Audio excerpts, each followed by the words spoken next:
Hello, everybody. If it's Wednesday, it's Warhammer. Welcome to another edition of Warhammer Weekly. I, as always, am your host, Vince Venturella.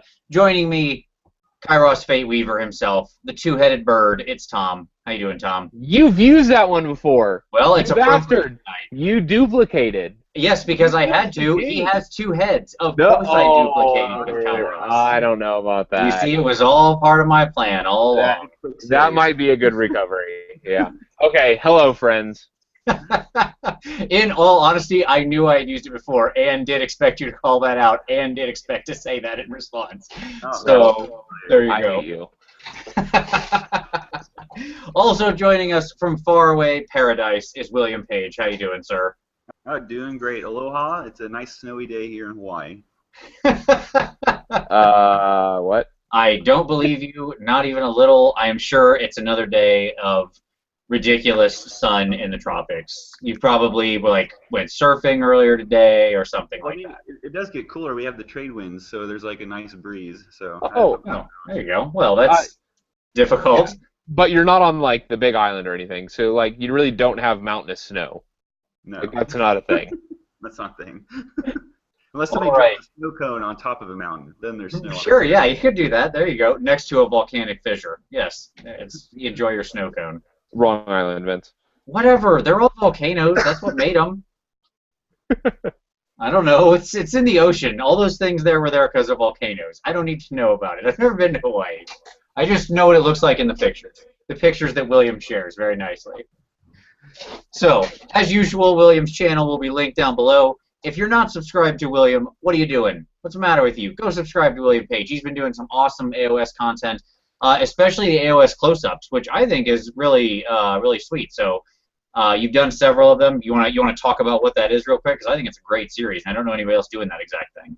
Yep. Yeah, it was inspired by another channel called Comics Explained. I don't know anything about comics, and in my free time, I just need something in the background. I've been listening to him. It's kind of the same format, and I just go through, I give a background explanation, and then I go into the rules, and then I just go like a general topic over whatever unit I'm looking at. Yeah, and you've covered like Chaos Warriors, and you covered a couple of Tzeentch people and stuff like that. So I thought that was good. I especially that you did the Sorcerer Lord and Chaos Spawn combo, which might not make sense at first, but you tied them together well. I thought that was solid. Yeah, can't say much about a spawn on its own, so I found an excuse to squeeze it in there. No, that was yeah. They are slightly unimpressive on their own, but we'll save that for later when we talk about our winners and losers. In the old world of the Lord of Change. So, for now, I think we should start off with some news. So, Tom, let's do some news. What do you got for us, buddy? Yeah, so obviously we had our Lizardmen hit this week. Big old Lizardmen, and a lot of repacks. We knew that. We did have kind of one surprise in there. We had a new War Scroll with a Skink Priest. Mm-hmm. That was kind of fascinating. And unsurprisingly, they kind of renamed all the name characters, which we kind of saw that coming a mile away, regarding like the removal of the name characters and like the piece of the summoning thing. Like this goes back to that like, yep. You know, can you have multiple characters stuff, like all that big debate that we had, and this kind of speaks to that these are all generics now. Yep. What else do we have? We had the big real quick, just while you're looking at that, just to make sure we're clear for everybody. So what he means is like Krokgar on Carnosaur got renamed like, you know, Scar Veteran or whatever, or Old Blood on Carnosaur, right? So he just got like a generic name, and the idea being you can have as many as you want, that kind of thing. Yep. So when you summon it, what's that? Lord Croak does still exist though. Yeah, and you can still, like, you know, if you have those old scrolls, the rules didn't change. It's still the same guy, right? So if you've got your app or you have the scrolls on your computer or something, the PDFs, it's the same rules. That like Krokgar on Carnosaur has the same rules as a generic Scarvet or whatever he is on Carnosaur, generic Lizard Man on Carnosaur. So you know, yes, I think it really points to the idea that like. I've still seen some discussion about special characters and people saying that, like, you know, in their local meta, people frown on special characters. I think the question came up around what was I was listening to like a podcast, and somebody, I was listening to Healing Hammer, and somebody wrote in that question of, my group doesn't allow special characters. Don't do like I gotta say, I think that's gone. The age of like, let's get rid of special characters, I just think that doesn't need to be around. Between the substitutes, the fact that like I can't have a Bretonnian Lord on Hippogriff other than King Leon, and if I look in the back, it says if you want this thing, use King Leon. And now the fact that they have genericized, made them generic. Some of them. Something like that. Like the special rules, like where the goofy stuff, like it all shows up generally on all of your named characters. So expect that those probably aren't coming back. Oh, you're talking about the Dancy Dance rules, like you have to like talking to Conrad. Fate Reaver, like spell spell it backwards without pausing or da-da-da-da-da. Like all that stuff's gone. Yes. Like, you're not gonna see that anymore. Right. But beyond that, yeah, exactly. All right, what else we got for news? Yeah, so we Big Horse Heresy release, and it's labeled Core. Like that was a big reveal this week, as it looks like this is not a limited box release. Like this is here and it's here to stay. Which likely means is, from our prior conversation, Vince, that the Hobbit stuff is probably going away soon. Yep. Yeah, I'm not saying this week, but I would not be surprised. I would say keep your eyes open for those Hobbit deals at your friendly local game store, right? Because I think we know the license is going away, so as well I think next year. So. And if there's any of those terrain pieces that you guys wanted from like the Goblin Town stuff, like buy it now or be ready to move in on it when the sales happen. Right. Because that stuff's going to disappear. And it will be not available anymore. So be prepared. Yep. There's still a couple things out of that, and then there's some really nice figs in that range. So I'm hoping that what my store still has a few good ones when they go discounted. I'd be excited about it. I'd love to pick up some of that stuff on the cheap. I'm all about it. I'd love another Goblin Town. Like I think I have 2 at this point, and I would love a couple more. Like it's a bunch of wood with bones on it. Like sure. Credit where credit's due. That said, it's a really just nice, easy paint up terrain filler piece, especially if you're doing like swamps or caves or stuff like that. Well, it'd also be great if you're doing Kings of War and you're doing like diorama bases. Those would be amazing diorama bases to put like your O&G stuff on, right? Because you could just build out sections of Goblin Town on your bases. You could even have them just like click together when you want to switch between, your sort of troop size and like your a 20 and a 40 or whatever. Yep. Yeah, it'd be sharp. Yep. So hey, there you go. Watch for those to go on sale. We have a rumor of 40k Chaos Demons getting a release in the second half of next year, and I guess mentioned were Greater Demons for Nurgle and Slaanesh.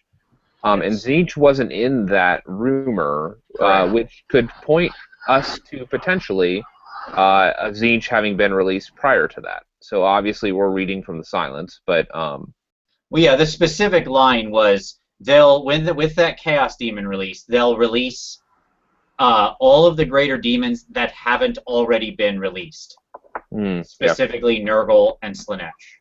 Okay, meaning Tzeentch was already released by that point, and obviously that's what we're talking about today. And I will flip over to this other piece of news real quick here that I think is some extra weight that Tzeentch is coming. So let me lock this on me. Yeah, drop it. Screen share up here. And okay, can you see this? See my Path screen? to Glory. Yep. Path to Glory. Le Sentier de la Glory. That's probably not right.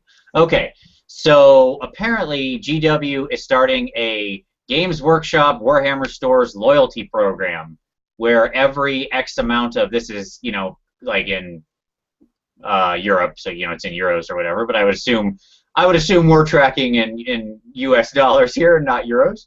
But so every X amount of dollars you spend, which looks like every 125 euros, you get like some kind of reward. Looks like, $25 rewards or stuff. And then you also get, notice, take a look here. Now, the reason I point this out, notice that you get this like some kind of 25-pound reward, plus you get like a special item each time. and notice what every special item is. All Chaos Seed Tzeencth stuff. All Tzeencthies, Tzeentch All dice, until you get to the Tzeentch shirt. pin, Like Tzeentch the shirt. is all the symbols, but yes. Yeah, one side, but the back is, or the front is all Tzeentch, the back is all the Chaos Gods. Oh, got it. Yeah. Pin and dice are both Tzeentch. So, all right, so William, it's time for you're going to get to participate in our tea leaf reading here. Clearly, this rewards program probably coming out very soon. If I would probably launch it about the same time as people show up to buy all of their Horus Heresy stuff. Does the Tzeentch being so prominently figured on here, is that more evidence that the Tzeentch release is coming soon because they want to tie that in? I guess, sure. He doesn't like to play our game. You heard it here first. William Page is calling it out. Tzeentch is the next release. I heard that with authority, right? I don't think I misquoted you there, right, Will? No, it'd be funny though if this is just one of a force setter, like the other posters have all the other symbols prominently. Now, why would you suggest something like that and ruin this wonderful tinfoil hatting, William? That's such a logical. You're such a logical, critical thinker. There's no fun in that. This is the internet. What's the matter with you? Okay. We work very hard to be illogical on this show. But I think this is interesting, this rewards program. So, because I don't know if it'll just be for the store. Does it count for online? I have no idea, obviously. I'm going to call it that it's for purchases made in store.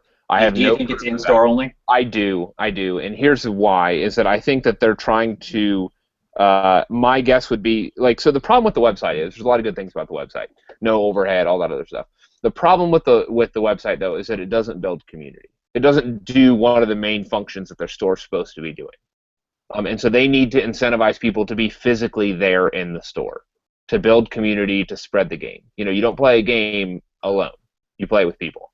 And so I suspect that this is going to be the push to help, even if people are only ordering things directly through the store and just getting free shipping, I think that part of it is going to be a push of in-store. And thus your managers will have the ability to stamp those and to divvy out those rewards.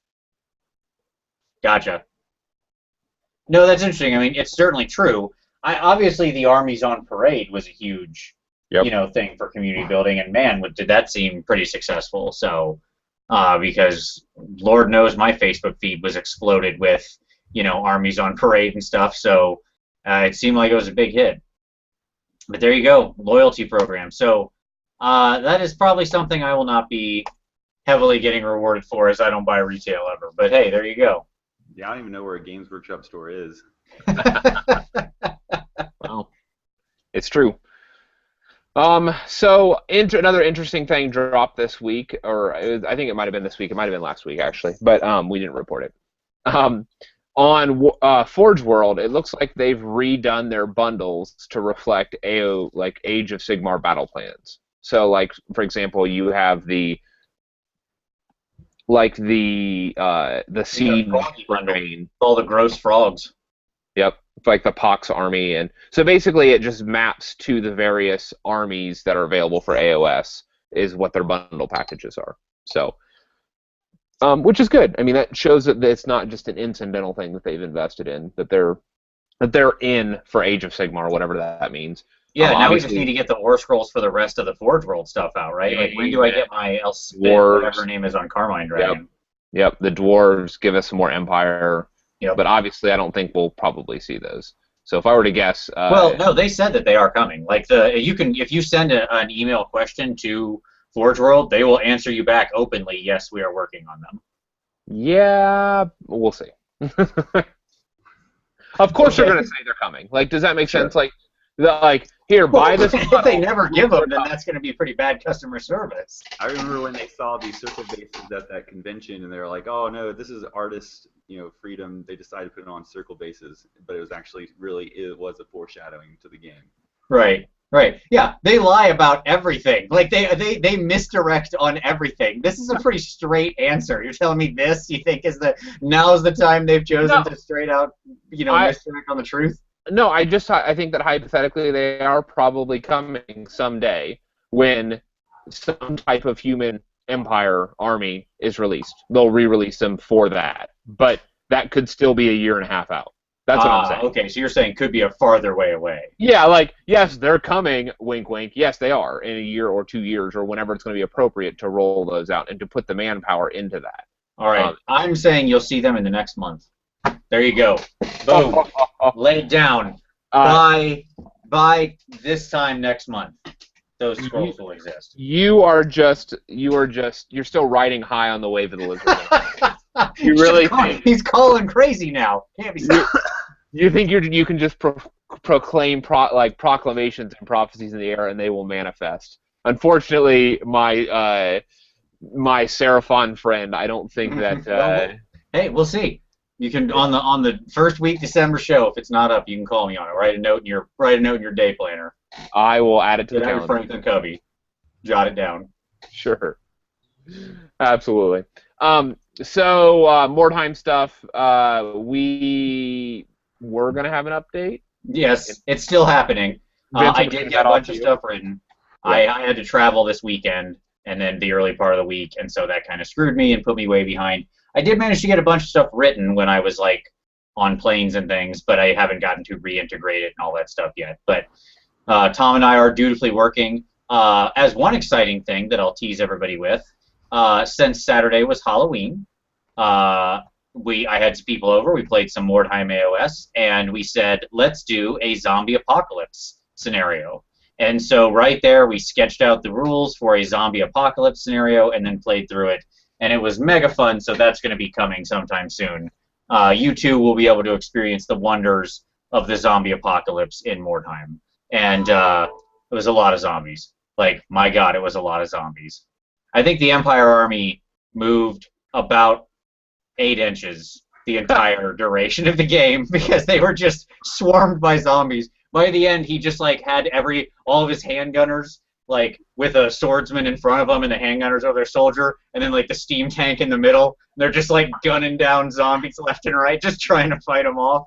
It's pretty good. It's pretty thematic. I liked it. All right, so yes, that's coming. The update will be out by this weekend. This time I mean it. There you go. Do we have anything else? I don't think we have a couple other small things. Okay. So Budget of Sigmar is now officially in its month 2. So if you don't know what I'm talking about with the Budget of Sigmar, it's our community painting project. There's a sort of allocated amount of funds, and we all basically it's a fun way for everybody to collectively build a new army together on the cheap. Yes, that's what Tom's working on right now, and rather than pay full attention to the show. Yep. And you got it. Yes, exactly. Only the best for you, Vince. Thank you. I appreciate that. And so you get a budget every month, and you go out, you try to find some figs, and basically we've got 6 months to build a whole army, and I threw up my first portion of that today. I was very happy with how those came out, and now I just need to figure out what I'm doing for the rest of the budget for this month. So the links will be below for that if you're interested. It's a great fun project, so everybody who's participating, thank you. There's been so much good response from it, and I think that's totally awesome. It'll probably be the topic of the week this week too, since we're a month in. But yeah, it's not too late to join. You still got 5 months left, so that's plenty of time to catch up and get in there. So if you're interested, check it out. And there may be some leniency for those that join late. Sure. Hey guys, stop it. I'm not going to join. You can stop with this. It's not all about you, Will. Gosh. No, I know. Yes, William is doggedly refusing to participate. If you think Will should participate, put it in the comments below. Say why you think Will is being a party pooper for not participating. I just like to put that down below. At once. I don't want to be hassled with having to keep it under budget. I like to just blow money all over the place. That's fair. I can respect that. All right, so Hooves of Doom said, it looks like comments were disabled on the main YouTube page. Hey, I don't know why that would be. You should be able to leave a comment. Somebody else tell me if they can leave a comment or not. Because clearly Vince is a fascist. Yeah, I guess. I'm going for the Games Workshop policy, disabling comments. No, you should be able to. I don't know why that wouldn't be. But Q&A is also on, and feel free to use that if you're in here. There's a button you can hit somewhere when you join. If you do that, you can leave a comment. And he said the rewards program looks like the old Skulls, with a Z, program. Perhaps they'll resurrect the Outrider program, too. I don't know what those are, but maybe. And Plastic Sturgeon said, I wonder if they'll do this in the UK. I've got to imagine the rewards program will also be the case in the UK. I just don't know if it'd be the same amount, right? Is it 25 euros per and 25 pounds per? Because that's going to really work. That's going to really be unfortunate for the UK people. That doesn't work out in their favor for sure. It could be like 15 pounds. Yeah, I think that would be what it is, or that should be what it is. Yeah, that would make sense. The other thing I wanted to share real quick here, as far as news go, we will share up again. So we've talked about the toughest girls in the Galaxy 2 a bunch of times because it's awesome. And they're beautiful. Because they are beautiful. And here's some sculpts. I got this update. Here's their actual sculpts back. You can see they got these. These are their little first prints for approval. And so these are just absolutely stunning. Beautiful, beautiful minis. And then we got the 3D renders on some of the new stuff, like their girls riding these Stingrays. Stingrays, yeah. I mean, come on now. So William, you've got some dark elves. It's true. Obviously, they have a dark elf thing in here. You know, these are clearly the lust elves or whatever. But what do you think of these as some dark elf things as well? Would you be looking to expand your dark elf troops with some of these? This is Raging Heroes. I've bought Raging Heroes models before. I like them. I think they have really good ideas and concepts, and I like the models. But the pictures here and the pictures I saw when I purchased them have them more detailed than they actually are. I bought their. Did you buy the medals? Yeah, I bought their dark elf medals, and they're I guess the carvings of them are very shallow and they're not as detailed. I mean, they're still great models, but they're just not the same. They don't look like they're pictured at. Yeah, so. I think these will be better because these are obviously using the newer thing. They're not in metal. Like these are the actual. Let me stand back up real quick. These will be close to the models you actually get. Not exactly, as these are obviously just a test print, but that certainly looks like a much better amount of detail than the older medals. It's concerning when you're trying to paint eyes. Like I'm not I don't draw very well, and that's what the level of shallowness is. Almost as if I had to draw the eyes on my models. Right. But you gotta love these. Come on now. Yeah. I mean, if they come out, if they're plastic and they're this detailed, who's not going to? I think your options will be resin and metal. Yeah. Okay. Well, I can go resin. They're probably really nice. Yeah. They're gonna be fantastic. Oh, I am beyond excited. Like these literally can't get here fast enough. Every single one of those. My God. This is going to be a big problem for my wallet when these become available. I can see that coming already. So there you go. That's moving along, and believe me, you can look forward to lots of that showing up in a PMP and such as soon as I can get my hands on those models. So there you go. All right, I think that's all of our news items. There we go. All right, so let's turn to some hobby time, shall we? So, William, I'm gonna have you go first because you actually sent me something to share. Look at that, I'm gonna go right back to sharing, but that's fine. Right. That's okay. I've been working on a war shrine, which we'll bring up real quick. Yes. And I actually completed it maybe that night after I sent you those pictures. I put the totem head on it, and I painted the smoke, and I added the torches. But yeah, it looks basically the same, except there's like a giant emblem on top now. Vince, can you lock it on yourself? It should be. It should be locked on me. It is. Yep. It might still change for you, but that's because you're in here. But yes, it is locked on me. So yeah, here you go. So how did you find putting together the war shrine and painting the war shrine? Did you? What did you think about this model in the end? I'm so bad, but I asked somebody who posted a war shrine earlier on the PMP any advice, and he told me to paint it first and then assemble it, and that's what I did. I painted the two little monsters underneath first. I then put together the wagon, except not including the man or the totem, and I and I painted those. I painted the man, and then I painted the totem, and then I painted the icon of the totem, and I put them all together. I didn't have instructions either for this model, so I had to look off of the Games Workshop site to see how everything was put together. And the interesting thing with the icon is that it sits on top of the flames. I thought I had a piece missing because there wasn't a banner pole. I thought there would be a pole that connected the demon to the icon. but it's actually nifty. It kind of just like slides into the flames perfectly well. Very cool. Yeah, this model has always bothered me. It is like I definitely want to get a Chaos War Shrine for my Tzeentch force, but I'll be honest, I despise this model. You did a good job with it here, certainly. I hate this model. I love it. It's so there's so much stuff going on it. It's just Yep. I love it. There's just so much stuff going on. Is There's it- so many things. The only thing bad about it is it's unusual for Games Workshop to kind of short the undercarriage of a thing. Like if you pick up Games Workshop tanks for 40K, they look like tanks underneath. This is hollow underneath, so it looks really silly. But Oh, that's interesting, huh? you're not really going to see it because the guys are underneath it. I mean, if you tilt it to the a little bit slanted to the bottom right, you could see underneath it. But yeah, it lacks any detail whatsoever underneath the carriage. Huh. So, Vince, is it the guys that bother you? I think so. Like, I don't like the people on the bottom. I don't like the. It's So too busy in weird ways. It makes you make weird painting and color decisions. It's exactly what he just said. It's too busy in a weird way. I was say if you painted the giants like mutated pink horrors. I think I need an alternate model for this. What were you going to say, William? Go ahead. Oh, that's what I like about it, that it's busy. I don't know if I succeeded, but I tried my best to keep that in mind, that there's a lot of stuff going on there, and I used a lot of neutral colors for a lot of things. So the giants are grayish. The wood, of course, is wood colored. The totem is a sand color. Most of the clothing for the guy on top is black or gray.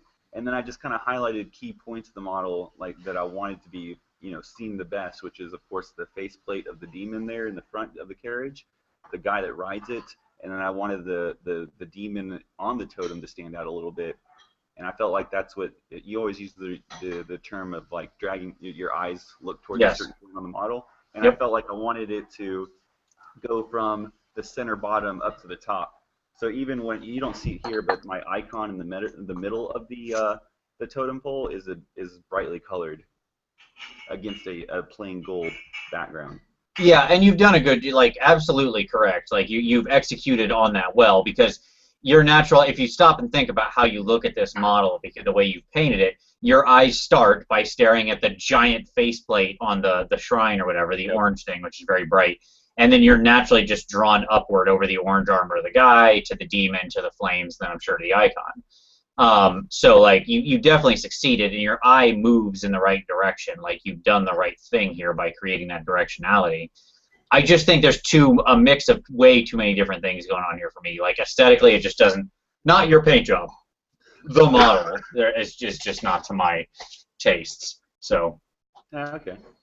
Yeah, you executed on a very complicated, difficult to paint model quite well.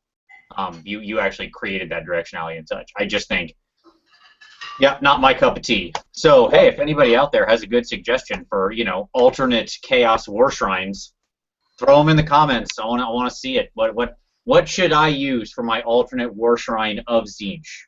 Well, clearly. Google Pictures it. You'll see some crazy conversions for Tzeentch War Shrines. I bet. All right, I like it. That's always where I start. But I also love. I'm also going to throw it out to the community there. Well, luckily, Vince, you don't have any problem generally replacing miniatures with alternates. That is true. I don't mind at all.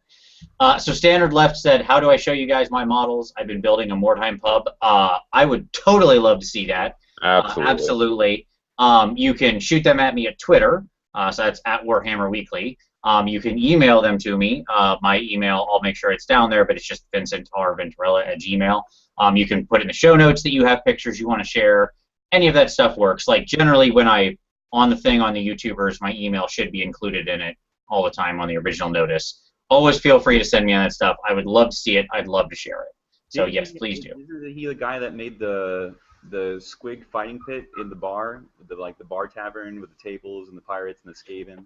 I don't know. Was that you, Standard Left? You'll have to say. I don't have the PMP up, so I can't call back to it. That was it. I mean, that's really awesome what he made. Yes, that was an awesome piece, and I was looking forward to talking about that. I didn't want to talk about it here just because I'm obviously going to talk about it during the PMP review when we do that later.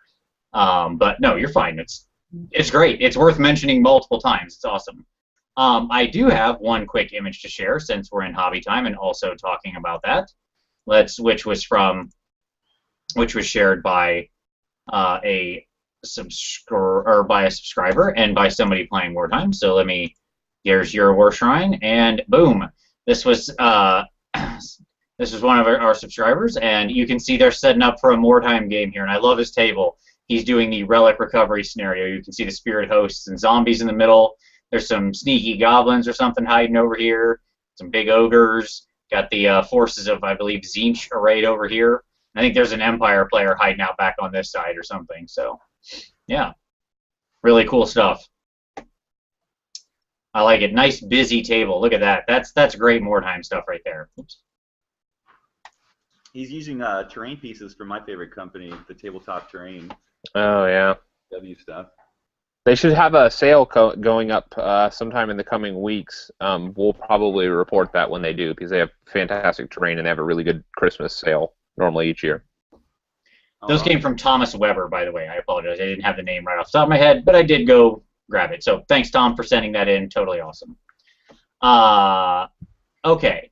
And then Plastic Sturgeon asked about the Betrayal of Calth, I don't know, the Horus Heresy box set. And yeah, it is. That's we mentioned it up at the top. Yeah, the pre-order should be basically this week. So I'm interested to see how big that ends up. That's what I'll say about that, because I wonder, like, we know it's core. If it does start a whole new game line, that's going to be an interesting way to go. So I'll be fascinated to watch that evolve. That's for sure. It'll be interesting to see if they're really willing to split their customer base. Sure, with 40K, because they're basically releasing 40K to Electric Boogaloo. Yeah, I mean, like this. I mean, clearly it's not fantasy. Sure.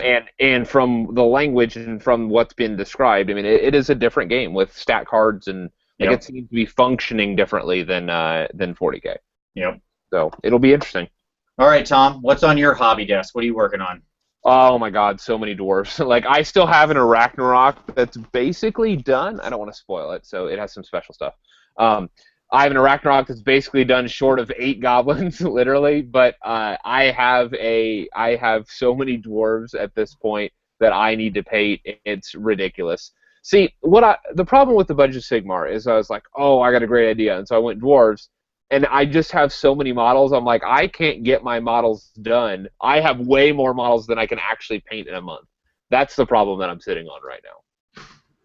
That's some serious first world problems you've got there, Tom. It is. Well, because I got good deals on all of it, but the problem is that, like, there are too many models for $50. Like, well, hey, that's part of the challenge. Yes. You're going to be spreading it out. We'll see. Woe is me! I got too good of a deal on models. Yes, I can almost simultaneously hear the hearts of all of our viewers just breaking for you, Tom. So I am trying to frantically. I am revising my steps on my painting steps so that I am not going to go to the level of detail of painting that I normally do, just simply because I can't. Like, I can't do that and actually pump out 60, 70 models a week or a month. Sure. I mean,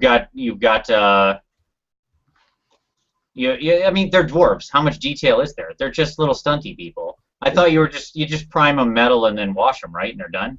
And that's all it is, right? No. Oh, you're right. I'm sorry. You've got to paint the beards some color. So there you go. That's what I forgot. You got me. Sure. All right. As for me, I finished up that first part of the Budget of Sigmar, and as I had said previously, I then am going back to I'm going to work some Beastmen in between all of my other paintings, so getting the next round of Beastmen done up here. Just building out some nice fun gore. They're coming along very well. So there you go, the woad theme that was settled on from some time back. So there you go. I'm sure that looks like crap, but you're certainly not going to see their tattoos and such, but they're coming along well. So very happy with that. Okay. As always, yes, please do send us your stuff of what you're working on. We'd love to see it. With that out of the way, let us turn to our feature segment of the week, which is going to be all about Tzeentch. So, now, William, you have been an adherent of the Lord of Change for some time. Now, how did you, yeah, you've been rocking some Tzeentch forces in your Warriors of Chaos going back quite a ways. So let me start here. Why did you choose Tzeentch originally when you started theming out a lot of your Warrior stuff? It was back in 4th edition of 40K. I started doing Tzeentch, which I created an army called the Pyre Legion then. It was all Chaos Warriors. They carried multi-guns and flamers. I pretty much themed it out. I'm a big theme player. And after I got done with my Dark Elves, I felt like I had completed the army I wanted to do. I decided I wanted to return to that same theme, give Painting Orange another shot since I got better at painting. And I just wanted to do that. I like the idea of a fire cult serving chaos. Okay, got it. Very good. Yeah, and of course, Tzeentch, you got the flame thing. It's definitely there. All right. So, and you also have a very unique Tzeentch color scheme, I think, as well. You really went whole hog on the orange, which is a bold move because orange is not an easy color to paint. That's that. I think it was 4th or 3rd edition Chaos 40K Codex. They had it's actually a Games Workshop created Legion, the Pyre Legion. It has no fluff. It has no story. It's just one singular orange model in their codex that was like in the bottom right corner, and all it said was the Pyre Legion. And I took that and I ran with it. Nice. I like it. I like that. That's good. I think that's the value of those kind of things, and that's why a lot of people lost their minds when the Stormcast got all those different like coloration things that look like 40K in their book. I thought that was great. Like exactly, that kind of thing can really inspire you. Like you never know where it's going to come from. I say shotgun it out because the inspiration can come from anywhere. So, what we are going to turn to specifically tonight, though, we're going to start with some winners and losers from Tzeentch. We'll do mortals and demons. I don't care. The legions of Tzeentch are, of course, beyond counting, and we don't care whether there's a reason why they're beyond counting. Sure. They need numbers. Whether they're still mortal or whether they've ascended up into demonhood, we're not going to care tonight. We're just talking about who are the winners, who are the losers in the Tzeentch, under the Lord of Change there himself. So, and then we're going to move on and we're going to talk about. I think at this point the evidence is overwhelming that Tzeentch is coming. Maybe not exactly the next release, but soon. I don't know when, but I mean we're going to get a Tzeentch release. I don't know if it's really the next one. I hope it's the next one. And for tonight, we're going to pretend it's the next one and talk about what we want to see in our Tzeentch release. So, first though, the winners and losers of Tzeentch. What's great and what's crap? That middle stuff, that's fine. We want the topsies and the bottomsies. And as always, we're going to start with our guest who has the blessing and the curse of going first. So, and we're just going to we're just going to go around the horn a couple times. Each of us can pick one, whatever. We'll start with but this round we'll start with a winner. So everybody pick a winner. William, give us your first winner. All right, so my first winner is a model. I'm gonna stick with models I've actually used. I know looking at rules, there's some really great stuff going on there, but sorry. I'm going to go with the Flamers of Tzeentch. And all the other incarnations of them, like the Exalted Flamer and the Burning Chariot. I have an airplane going over me, sorry. Yeah, you're fine. And then, so I think the Flamers of Tzeentch are awesome. I've used them in quite a few games. I almost feel bad for bringing them. I'm glad I limit myself to only 3 in an army, because they do 3 shots each. They do D3 wounds.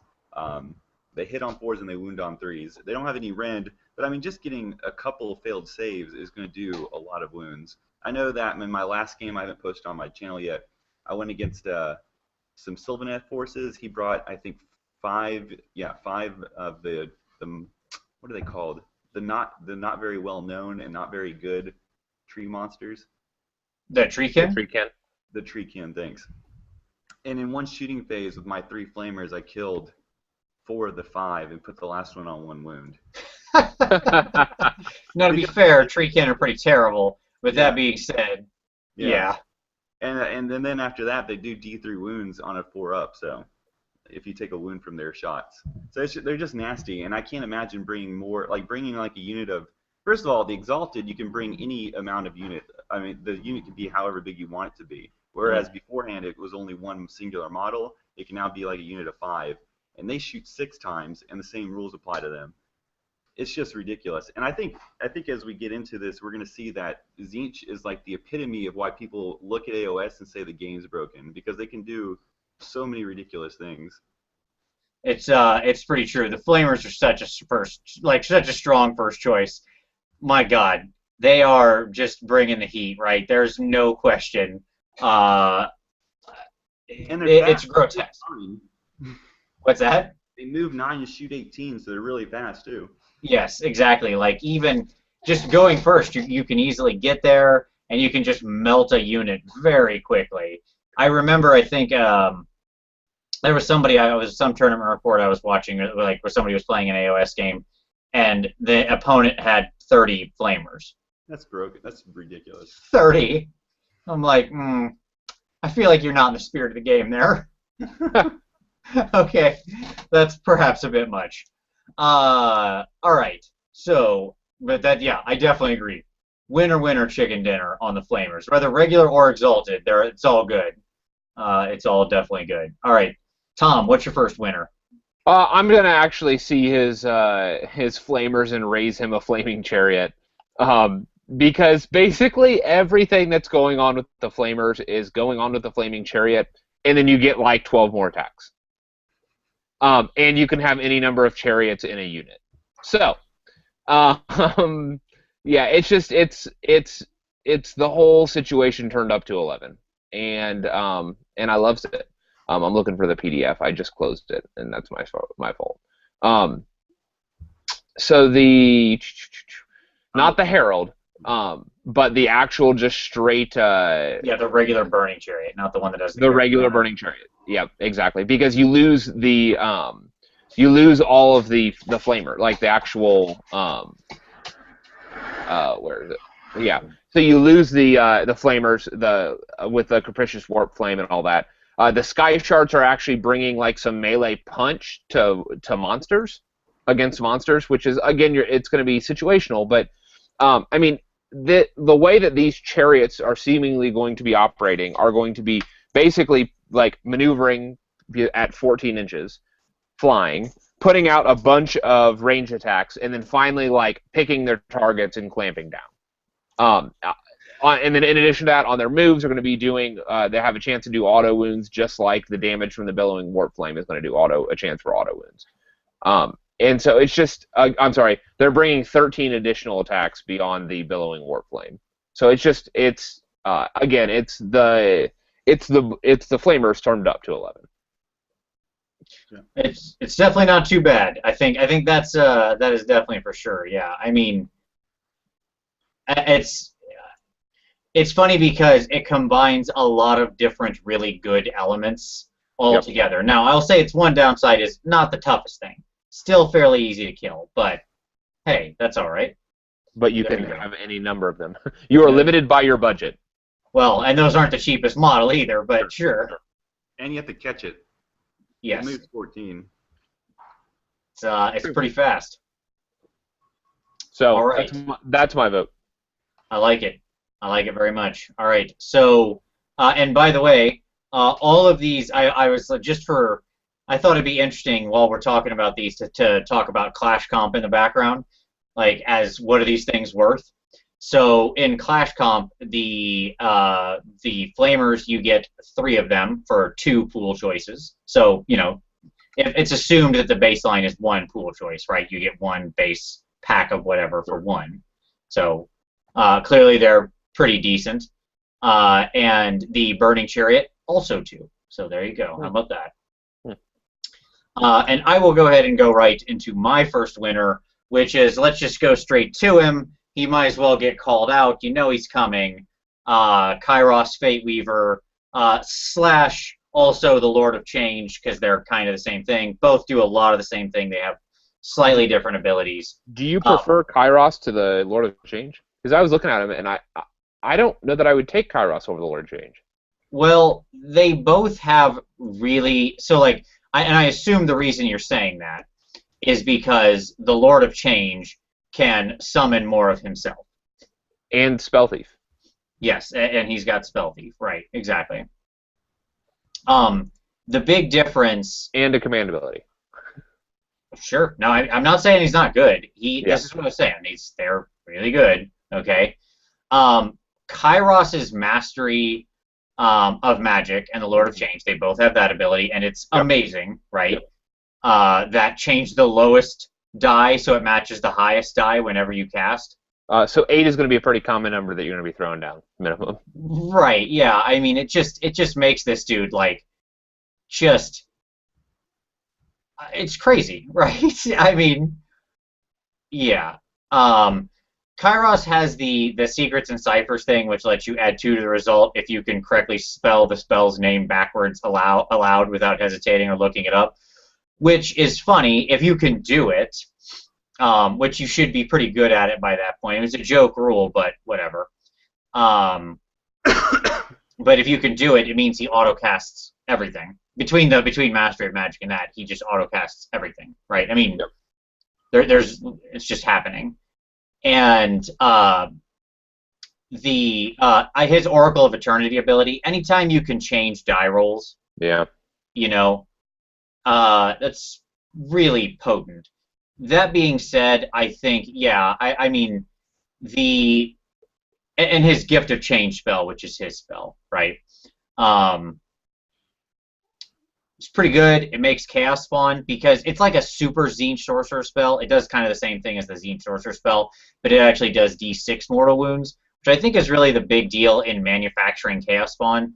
My problem with the Tzeentch Sorcerer is that, which we'll come to later, is that I feel like his ability to manufacture Chaos Spawn is not nearly as common. Sure. Whereas with Kairos and D6, you could legitimately be frequently making Chaos Spawn, and that spell is just autocast, right? I mean, that's an 8 is a joke for Kairos. So, yeah, I mean they're both really good. That's why I picked them both. I think the basic Lord of Change probably hedges him out a little, but Kairos has more. But I like him. He's got a lot of his own little unique and individual flavor. That's what I'll say. All right. So there you go. That's winners number 1. But of course with winners there's got to be losers. So William, who's your first loser? There are in no the Lord of Change. There are no losers. 0. You are out of your damn mind. Exactly. All right. So who's your first loser? No, wait a second. There are no losers. Everything in Tzeentch is awesome. It's like ridiculous. Like they're just broken, and then at the bottom you have good units. So this is bad. I mean, I didn't look at every single unit. You can just like kind of plug on a mark that doesn't really do anything for it. But as far as Tzeentch only units, like none of them are really that bad. What I will put forward is horrors are not that great. They're not that great because they're not flashy. But I use them all the time, and they're perfect for situational uses in the sense that they can walk around with a unit and just be their arcane shield guy. And as a tidbit, they can just throw some magic missiles that may or may not kill people, but Yeah, and they shut down the sudden death assassination. Like they're one of them that gets to cheat out the sudden death. So, I mean, in my opinion, after looking through all the demons and then kind of like the Tzeentch-focused mortal units, I don't think any of them are bad. All right. Well, let's see if we can disagree with William. All right, Tom, have you got a loser? Sure. Let's jump, and this is going to be probably somewhat contentious, but I'm going to throw it out there. The Changeling. Nope. Okay. Why the Changeling? He didn't make either of my lists. I read him and thought, yeah, he's all right. Okay, so the big thing about this character is that you're going to drop him in the enemy's starting area. Okay? Yep. And he's going to start as though, quote, he was part of their army. Enemies can move up to within 3 inches of him and can attack. If he attacks, cast, or unbind spell, here we go, or is within 3 inches of an enemy hero in your opponent's hero phase, he is revealed. That's going to be a problem because... So you can just walk somebody over to him? Yes. Yeah, like, and guess what? He's at 5 wounds, 5+ save. Yeah. This dude is going to implode when that happens. Also, he has no combat ability whatsoever. Yes. So. Yeah, like, his big thing is stealing other people's spells, which means in a Tzeentch army, he wants to be in your forces, getting all the magic casting bonuses, not in the middle of theirs. Like, if he had the ability to assassinate something, that would be a different story. But he doesn't. And that's the problem. He has no punch. All right. Okay. So William, you are not swayed by this. You don't think this? You I think mean, this I'll be guy's still honest, good? I didn't notice the 3-inch enemy rule of that whole thing. I Hmm. kind of read attacks, casts, unbinds, and then kind of stopped reading. Exactly. But that's a big deal. But I think if you're a smart player, it's not hard. All you have to do, I think the big thing he has is that Pucus misdirection. And if you're within 9 inches of a unit, you can half their movement phase. So you can easily put the changeling on a flank away from heroes because the hero starts to get within 3 inches of you, and his movement charge that changeling for no reason. So I feel like you can still play around with the movement phase really easily on the flanks. All right. He's unswayed. All right. My first loser is going to be the Herald on disc. I think the Herald on disc is just he's unimpressive. Especially in any world where I'm picking. If there's ever a world that has some kind of like restricted choices to it, this guy is not taking up that choice. I don't buy him. He he just does nothing that impressive to me, and he dies super easy. And his personal spell that he gets is garbage. The blue fire of Tzeentch it's not good. It's just not good. Like on average, if you I mean, it has a super easy casting spell value, certainly a 4. But if you're lucky, it does like in a great world it does 3 mortal wounds. In a likely world, it does 1. Right? It's just not, and it's not even a good arcane bolt because it's more variable than that. Um, I don't get why he basically has worse arcane bolt 2 electric boogaloo as his only spell. He gets that tome ability, and that's it. He sucks at range. He sucks in melee. He's just, I mean, I don't know what this guy's doing.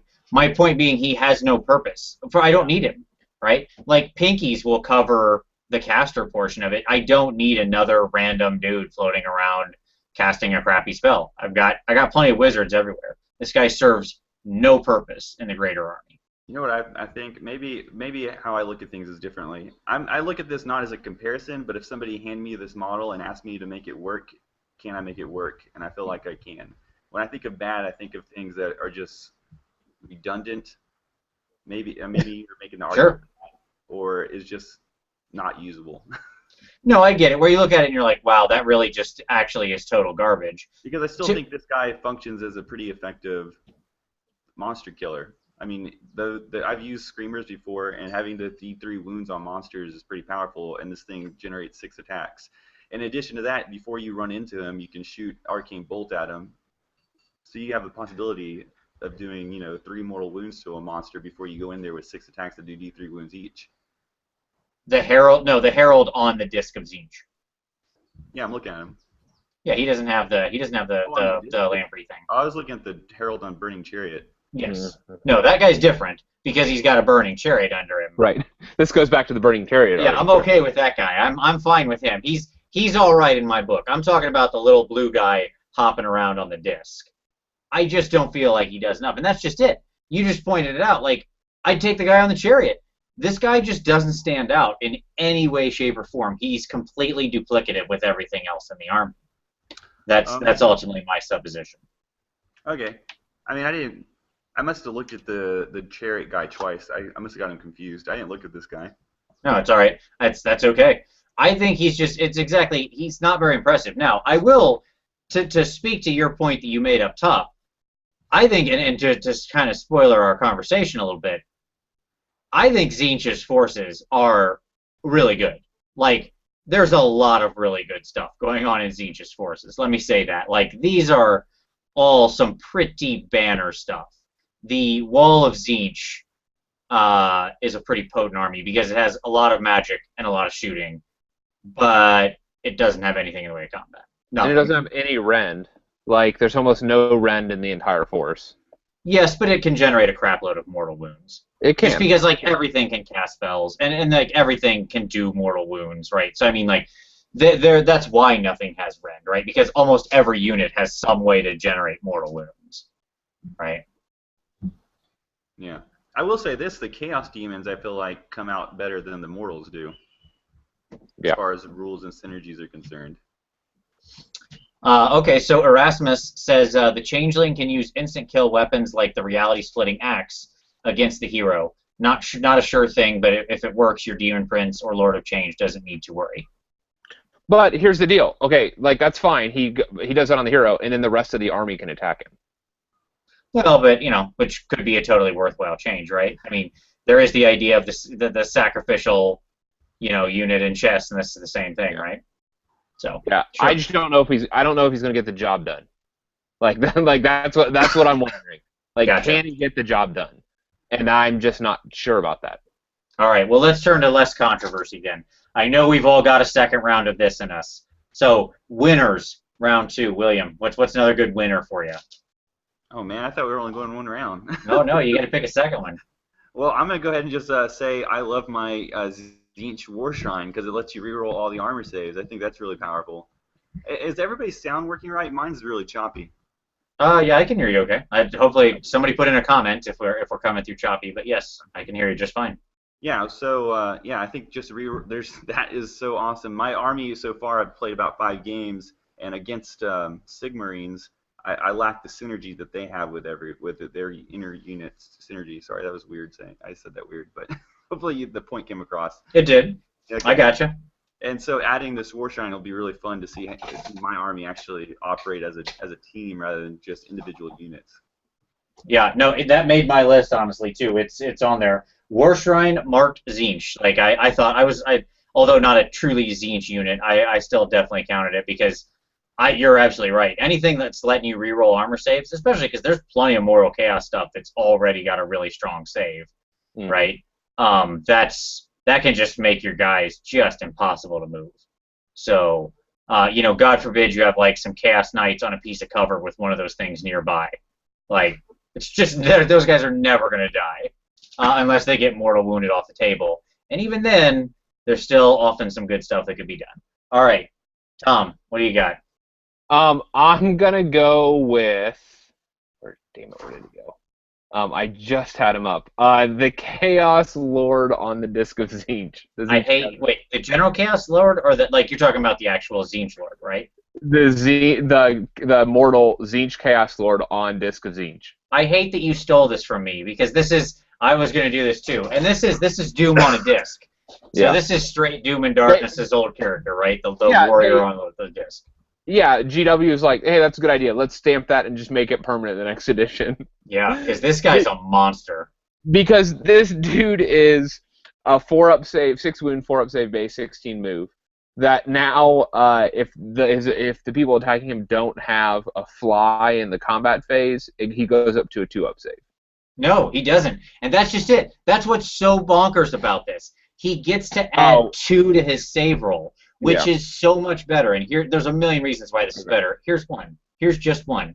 There are a lot of compacts out there that will prevent you from lowering your save past a certain point, right? You can't go below a 3-up or a 2-up or whatever. This guy ignores that. Exactly, because he's 4-up normally. He wanders anywhere near cover or an arcade or a mystic shield. He goes to 3-up. Even against Rend, that he still gets that 2 to the dice roll. This dude is just not taking wounds. And then what's crazy about that on top, which I assume you're going to go to next, is your next response would be, in fact, I'll just give it to you. But Tom, I will just shoot a spell at you that mortal wounds you. Awesome. He has a 4-up ward save. Exactly. Against both normal and mortal wounds. So this is like, again, that dude with the spear still poked him and he dropped that 1. It's only against spells. The 4-up ward save is only against spells. I'm sorry, it is only against spells. You're right. Yeah, but that is the most common source of mortal wounds. Yeah, but it's both wounds and mortal wounds. Yep. Yes. So that guy, holy crap, and he's pretty dangerous. I mean, he's not destroying units. He's not just crushing them through without destroying everything in his path. But he's certainly no slouch. I mean, he's fine. You're gonna send him in and lock up. What he's going to do is he's physically going to gum up an area. Yes. He's the old Lord on disc. He's pretty, he's killy enough, and just damn impossible to kill. Love that guy. Absolutely. I support that completely. And, you get to his command ability, and I was like, I don't even care about this. It's fine. It's not bad. It's just, it is what it is. But I'm like, I didn't need that. You've got a 16-inch move, almost impossible to kill. This guy's perfect. I love him. Like, talk about retreat. And when he's done, once he's done holding up what he wants to hold up, he can fly and he's got a 16-inch move. That dude's out. Right? He's just going to retreat away halfway across the board over a building. No one's catching him. Because he's like the Flash over here.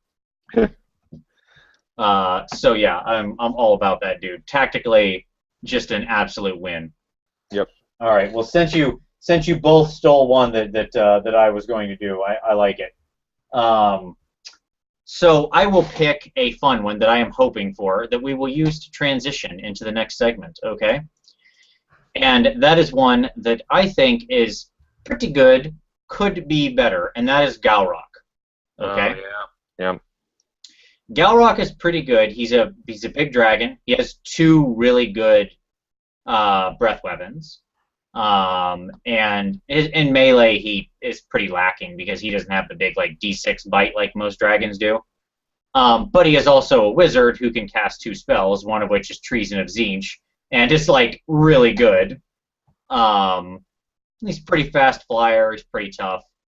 He is an answer to blocks of large troops. Sure. Like he really is. Like you have him magic that group, and it's like, here, all hit yourselves with your however many attacks. Yeah, absolutely. Like a big unit of like high-rend troops just fall on their own swords. Like, whoa, God, nightmare. Come on. They'll just stab themselves. I mean, Treason, pretty good. And certainly he's got the shooting attacks to then finish off whatever's left, right? Hey, sword masters, I have something for you. Yeah, exactly. But he could be better. And so let us then transition.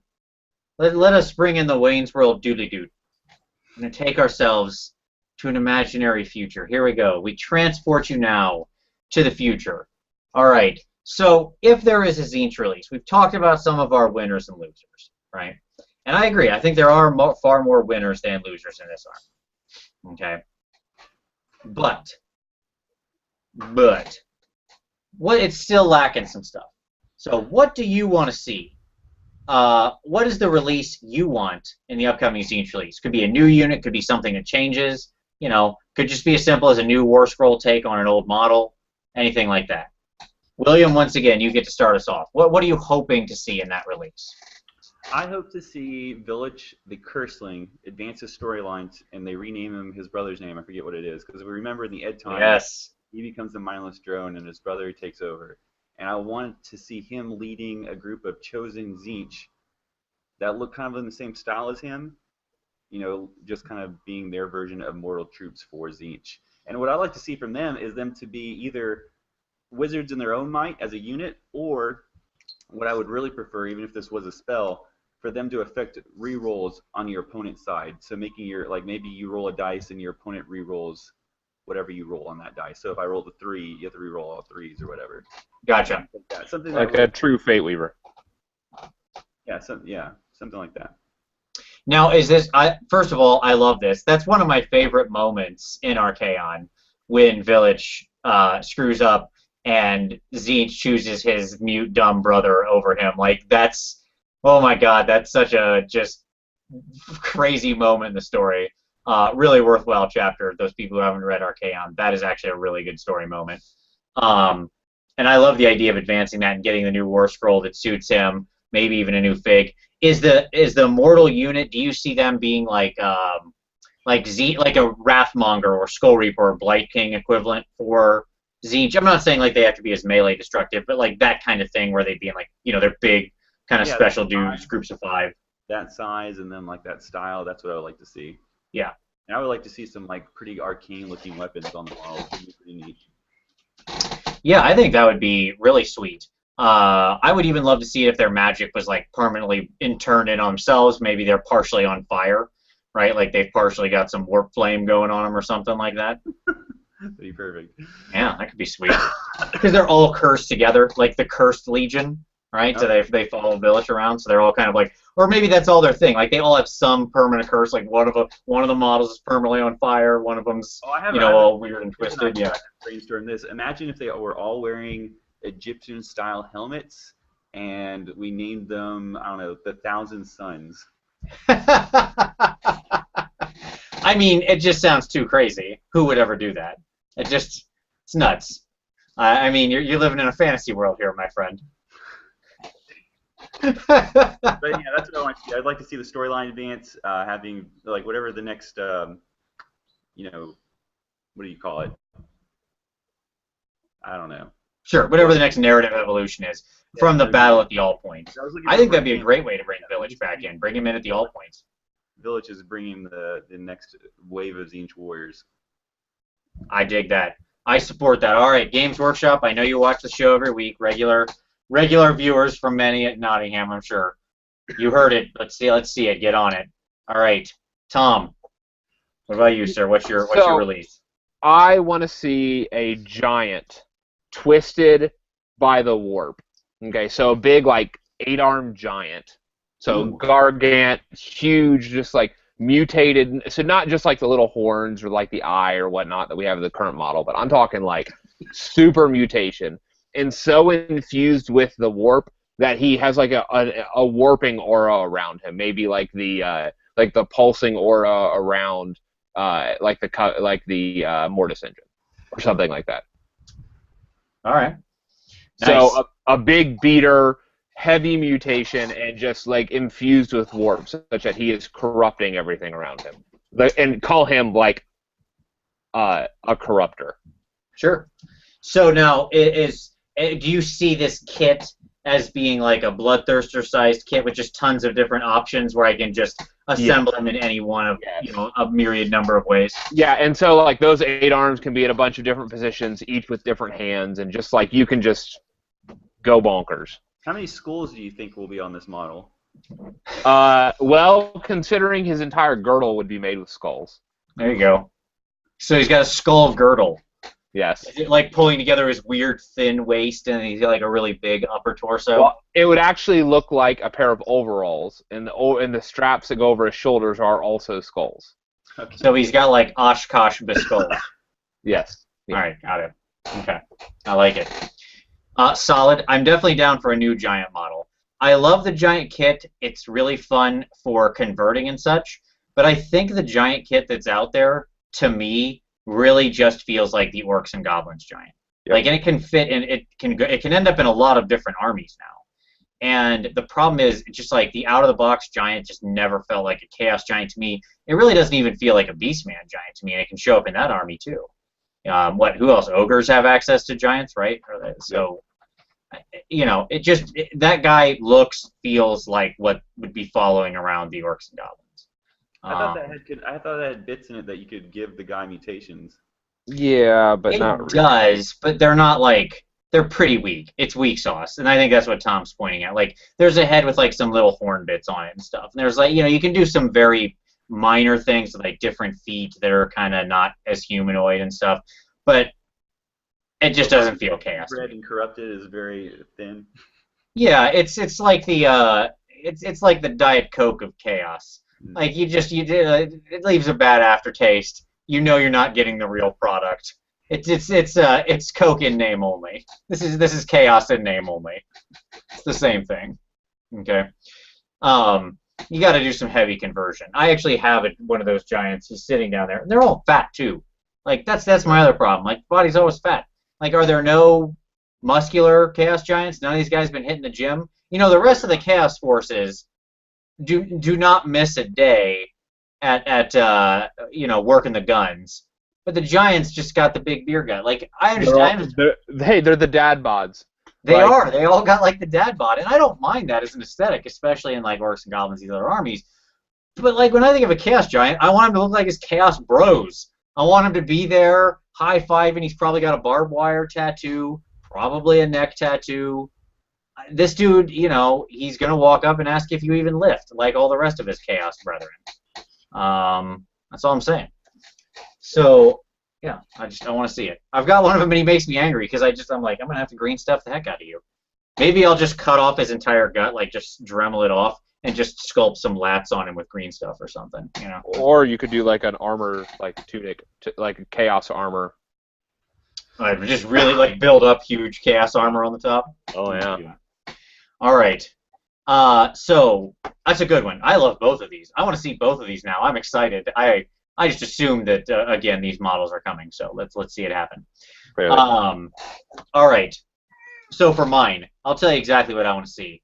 I want to see. So right now, the two forces really feel very segmented, right? Like the demons and the mortals of chaos are very segmented, and I want to build a bridge.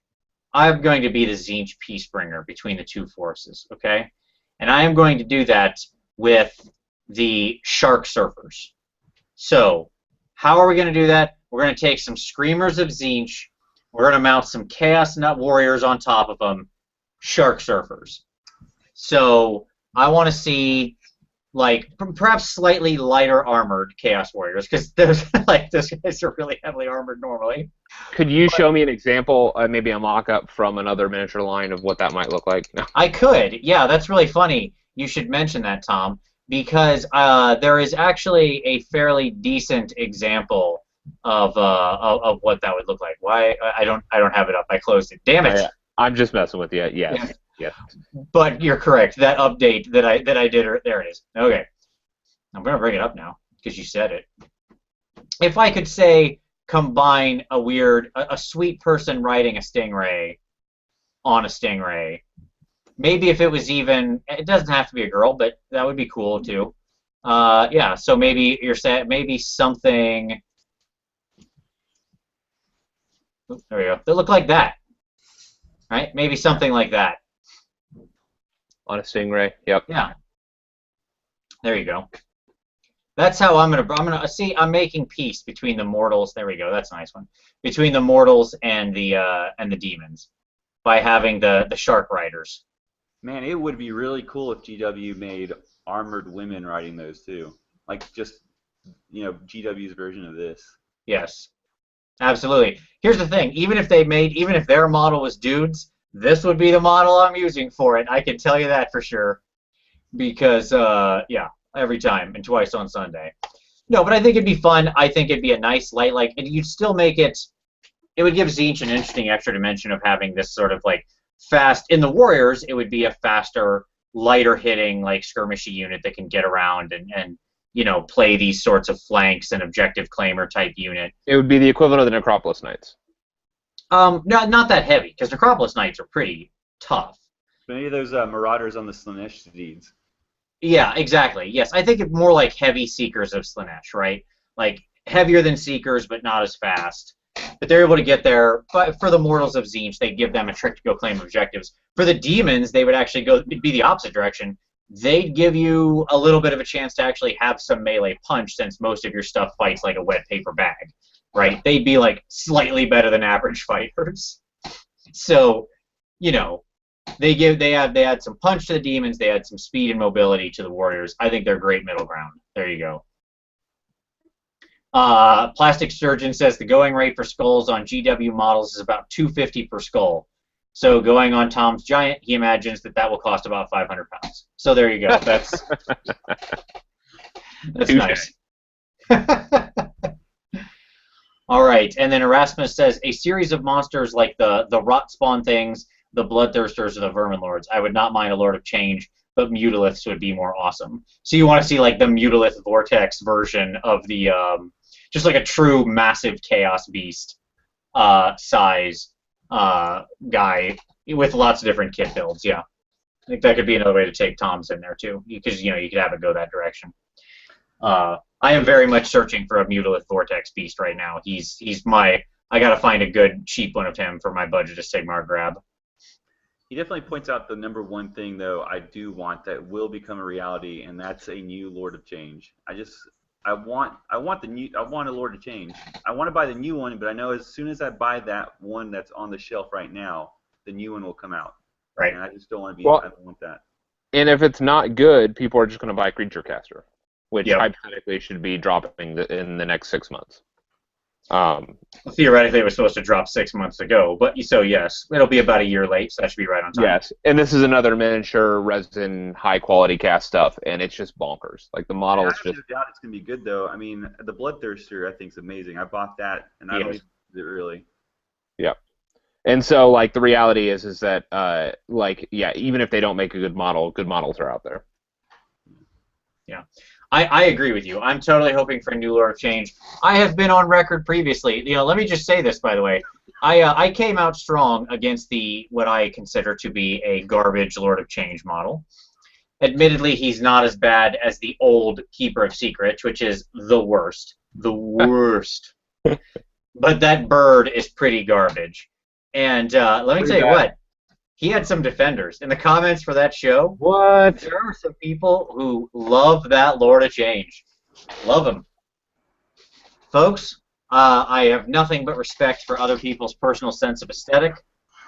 You're all out of your minds. There you go. That's what I'll say. I can't even. That is a terrible model. Here, I will hear that, and I will raise you on. You are out of your damn minds. Right, but he does have some adherents out there, and that's cool. I'm like, hey, that's good stuff. But I'm sure that even those people wouldn't mind seeing a new one. I mean, that's because, hey, why not get another cool, big Greater Demon?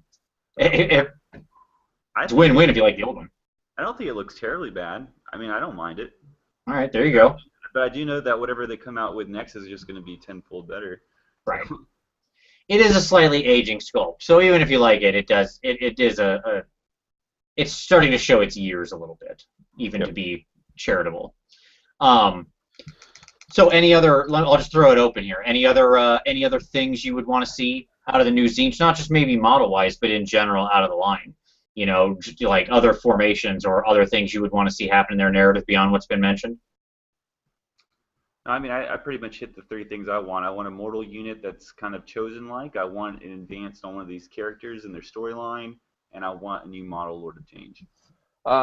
I want a Here we go. Thinking outside the box. Okay, go for it. I want a Warriors. I want a Tzeentch Mortal. Obviously, it doesn't have to be Warriors because those things are artificial.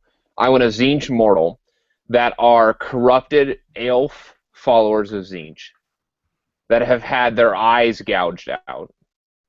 Okay? And so they're just have scarification over the faces. And they are seers. All right, dig it. And maybe they have some type of fate altering ability of either forcing re-rolls or forcing the die roll, like what those other abilities do, like you roll a die predetermined, do something like that. And maybe they can't cast spells at a normal standard range, but it's something like they can do something in close range. So you should do magic, but change your magic so it's hyper short range stuff. All right, I dig that. So Standard Left says he would like to see some twisting metal realm terrain. Yeah, I'm all about that. That would be sweet, right? So some terrain specifically in the realm of metal, but all Tzeentchified and all warped. Oh man, that's a great idea. Definitely down for that. And then now it's time to play a game. So Hooves of Doom asks, assuming the Lord of Change will be flying, right? Because he will. He's big winged thing, yeah. So what will he be leaping off of? Because as we all know, every flying model now has to be leaping off something. So, all right, place your bets. What is the new Lord of Change flying off of? The Bloodthirster? He's flying off of his little flamey gap, right? His little flamey jumpy leap. So what's underneath the claw feet of the Lord of Change? I guess he'll be gargoyling. That's what I think he'll be doing. Like he's on the side of a building or something like that? All right. Tom, what about you? Any guess there? A broken statue of a big head. Oh, so, nice. So I have the image of one of the dwarven statues. Mm-hmm. Of the big kind of blocky geometry head, and so it's maybe a shattered monument or something. Okay.